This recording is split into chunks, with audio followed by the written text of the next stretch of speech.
Okay, let's move on to talking about this Duncan et al. 1990 three-stage method. This method was a combination of two previous methods, one by Lowe and Karafayev in 1959, and one developed by the U.S. Army Corps of Engineers in 1970. So basically, the three-stage method involves a lot of steps that seem a little bit complicated, but it's actually really simple. We do in stage one a calculation to find the normal effective stress and shear stress acting on the bottom of the slice. So we need to know these parameters in order to estimate the undrained shear strength. We then estimate the undrained shear strength in stage two and do a stability calculation based on those consolidated undrained strengths. Then in stage three, we substitute drain strengths for these undrained strengths if the drain strength happens to be lower. So that's kind of a layout of the three stages. Stage one is really quick and simple. Stage three is really quick and simple.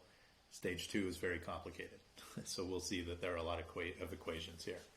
So anyway, let's dive into stage one.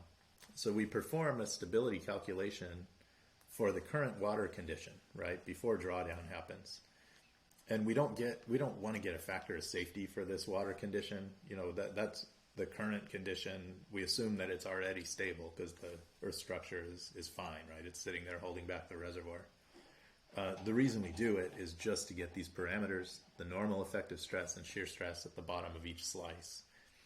And we're going to use sigma prime FC and tau FC for those, where the F means that we're looking at the stresses on the failure surface or on the bottom of the slice, and the C means we're looking at those under the consolidated condition, so during consolidation, not at failure, because the reservoir is being held back by this earth structure. It's not failing. So anyway, the purpose of stage one is not to get a factor of safety, just sigma prime FC and tau FC. Once we've done that, we're finished with stage one. Then we use those to get undrained strength in stage two. Okay, for stage two, what Duncan and his colleagues suggest doing is to run isotropically consolidated undrained strength tests. Those could be triaxial or direct simple shear, whatever stress path you want. You do ICU tests, and from those ICU tests, you can now get effective stress parameters C prime and phi prime.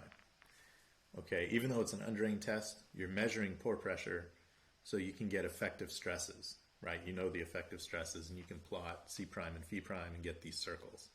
You'd have to repeat this at a couple of different confining pressures and get a set of circles to fit an envelope too. Then we have an expression for tau FF, which is the shear stress on the failure plane at failure. And that's equal to sigma 1 prime F minus sigma 3 prime F over 2. And then you multiply by the cosine of phi because it's not actually the radius of the Mohr circle, right? This would be the radius of the Mohr circle. And this is also the radius of the Mohr circle. It's this height, which is the radius of the Mohr circle multiplied by cosine of phi prime. Okay, now we're not done yet because this is a total stress analysis, but we've just looked at effective stress properties so far. So what we want to do next is relate that shear stress on the failure plane at failure to the normal consolidation stress, sigma 3c prime. So what's the minor principal effective stress at the beginning of the test at consolidation? So the way we do that is to sketch what looks like a Mohr circle, but actually isn't quite a Mohr circle. So we draw tau versus sigma prime or sigma on the x-axis. And one thing I'll point out, tau FF is sigma 1 prime minus sigma 3 prime over 2, or that's the same as sigma 1F minus sigma 3F over 2, because you can subtract the same pore pressure from both of those numbers and they will cancel out. So this is formulated in terms of total stress, which is what we use down here. So what we have now, I've kept the previous Mohr circle, this green one. It's exactly the same as that. But we're going to draw a different circle here. We're going to have a circle with the same diameter, which is equal to sigma 1F minus sigma 3F. But the left side of that circle will be sigma 3c prime rather than sigma 3f prime. So for that reason, this is not really a Mohr circle. right? It's not a representation of the stress state.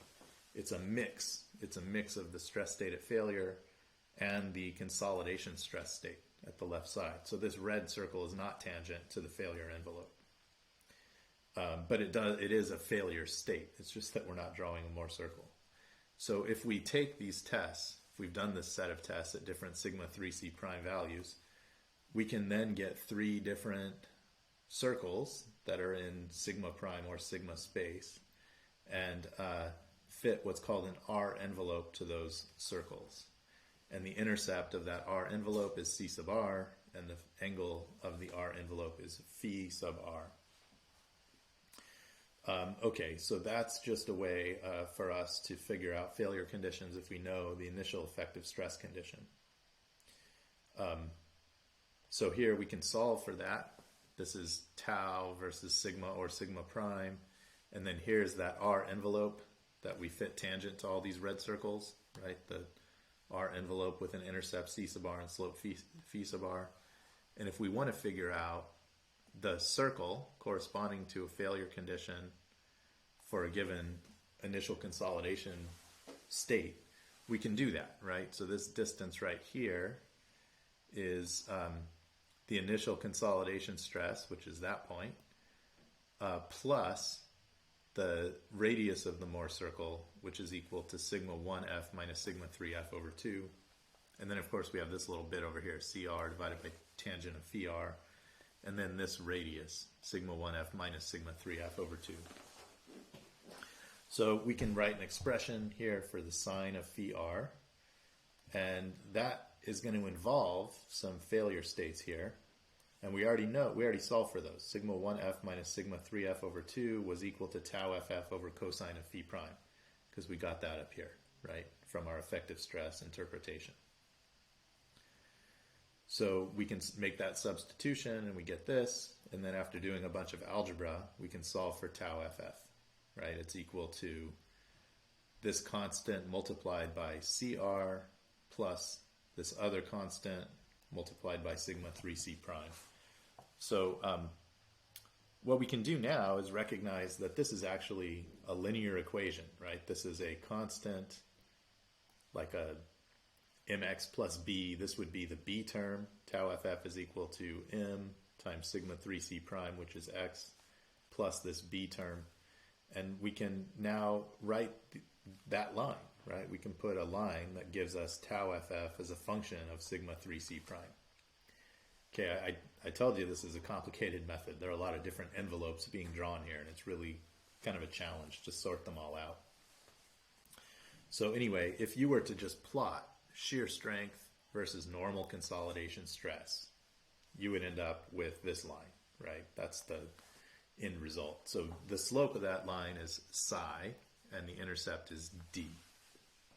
And this equation, we've now arrived at something that looks a whole lot like the really common strength normalization equation that we use, like from the Shansett method by Chuck Ladd. He used strength normalization to develop a whole testing protocol. And that strength normalization is that undrained strength is proportional to consolidation stress, right? So here we have tau ff, which is like undrained strength, and here we have sigma 3c prime, which is consolidation effective stress. And the slope in that case would be the normally consolidated strength ratio multiplied by OCR to the m power, which is analogous to the tangent of phi in this case up here. So the differences are that, for this equation right here, d would be equal to 0. If you plug in sigma vc prime equals 0, you would get undrained strength equals 0. Whereas for this equation up here, there is an intercept, d, right? And then the other difference is that in this equation, we're using sigma vc prime, whereas this failure envelope was defined in terms of sigma 3c prime.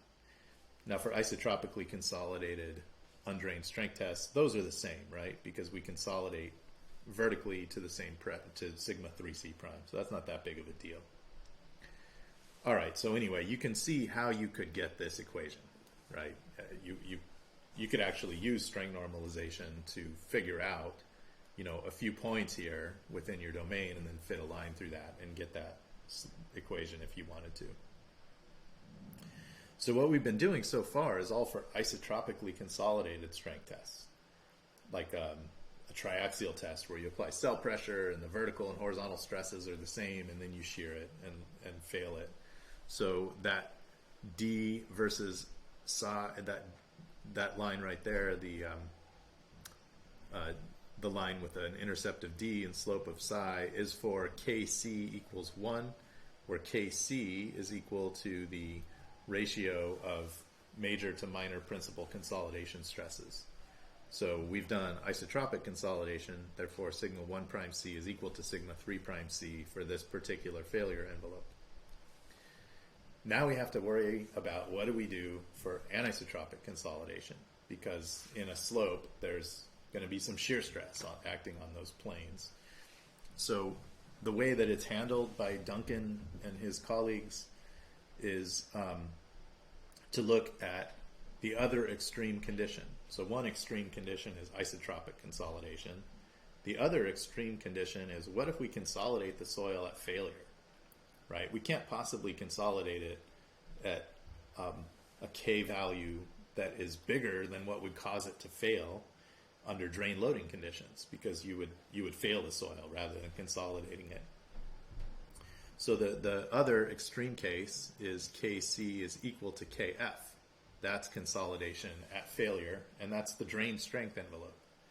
A little bit of a sort of some assumptions going on here, but anyway, that's the most possible anisotropy you can have, is if you consolidate it right at failure.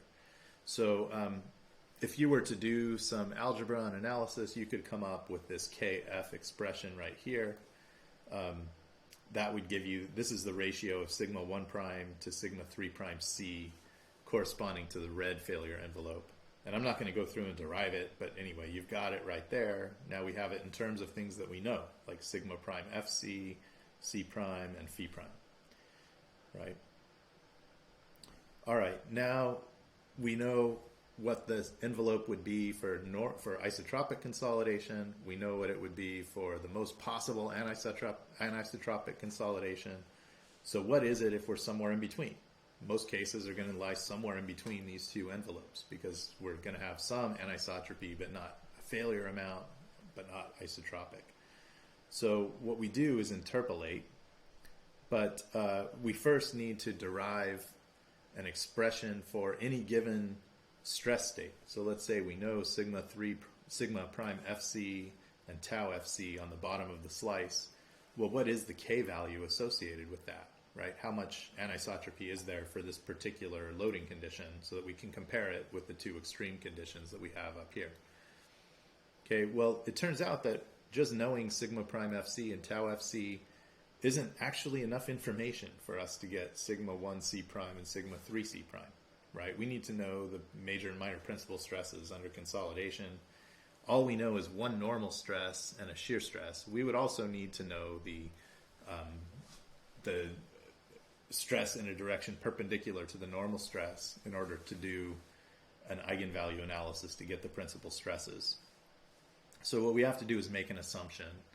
And the assumption that they made here is that the principal stress directions under consolidation conditions are the same as the principal stress directions at failure. So what that means is that if you look at this failure envelope, C prime and phi prime, here's our this is our stress condition at the bottom of the slice, right? So this slice is not failing. It's going to be at some intermediate stress state, because we're looking at what happens during consolidation. And so we're going to assume that the principal stress directions are angled, such that the angle between this point and the top of the circle is phi prime. So that's the same as the angle that will exist at failure. And in that case, we can write two different expressions. I've extracted, like, this little triangle is here, and then we can do another little triangle there. And based on that triangle, we get tau FC tangent of phi prime is equal to this equation, sigma 1 prime C plus sigma 3 prime C over 2 minus sigma prime FC. That's that little distance right there, right? So the center of the circle is equal to the average of the major and minor principal stresses, and then we subtract that distance that we go back, sigma prime FC. And then the vertical distance is tau FC. Okay, and then we also know this distance right there based on the Pythagorean theorem. So, this is just that distance squared is equal to that distance squared plus that distance squared right there. And then I'll spare you the algebra. We're not going to go through and do a bunch of algebra here, but we have two equations and two unknowns. Sigma 1c and sigma 3c prime are the unknowns. And so we can solve for them and then get this ratio, sigma 1c prime over sigma 3c prime. And in Duncan et al. 1990, they call that K1. So that's the amount of anisotropy that exists during stage 1 from the consolidation under the phreatic surface before drawdown. And it's a pretty simple expression that you get right here. Right? So it gets ugly, but then it simplifies again at the end of all that algebra. Now what we do is interpolate tau FF. So we've got two lines. This is for Kc equals 1. This is for Kc equals Kf, which is defined by that equation. And then we would have something in the middle that is our particular value of K. And then we can go in and interpolate from that line. And so that equation is simply a linear interpolation operator here. So Kf minus K1 times tau FF for isotropic consolidation for Kc equals 1 plus K1 minus 1 times tau FF for consolidation at failure divided by Kf minus 1. So easy enough. So then what we do is use this equation to get tau FF for each slice. So keep in mind, we repeat all these equations for every slice for each trial failure surface, and then we're still going to do 5,000 trial failure surfaces and so forth. And we set the undrained strength at the base of the slice to be equal to the computed value of tau FF. And then we compute the factor of safety. So now we have undrained strength specified everywhere, and we calculate the factor of safety. So one thing I'll point out, even though this is a total stress analysis, we've done a lot of effective stress calculations in order to get the undrained strength to put into our total stress analysis. So the output is that it is technically a total stress analysis, right? The pore pressure won't come into play when we do our calculations, but the pore pressure did come into play big time in order to calculate the undrained strength to put into our total stress analysis. So it's kind of a hybrid, really, even though it is TSA technically. All right, then stage 3, Duncan and his colleagues, Duncan, Wright, and Wong, they said, hey, we shouldn't allow the undrained strength to be bigger than the drain strength. It could be the case that, during drawdown, the undrained strength is higher than the drain strength, which means the clay will swell a little bit. Well, that swelling might happen during the time of drawdown, and you'll mobilize that drain strength instead. So they do a final step where they compute the drain strengths for each slice based on the normal effective stresses for stage 2. So now you have to look at, what is the normal effective stress for stage 2 if the thing is drawn down and there's time for it to drain. And then you use the lower of that drain strength and the undrained strength from stage 2. And then you compute the factor of safety. And the pore pressures in this case are based on a steady state seepage analysis under the final rapid drawdown condition, assuming that the soil has drained. So anyway, that's it. That's the rapid drawdown procedure. A lot of steps involved. Most of it was just to figure out what is the undrained strength that we put in for that at the bottom of each slice.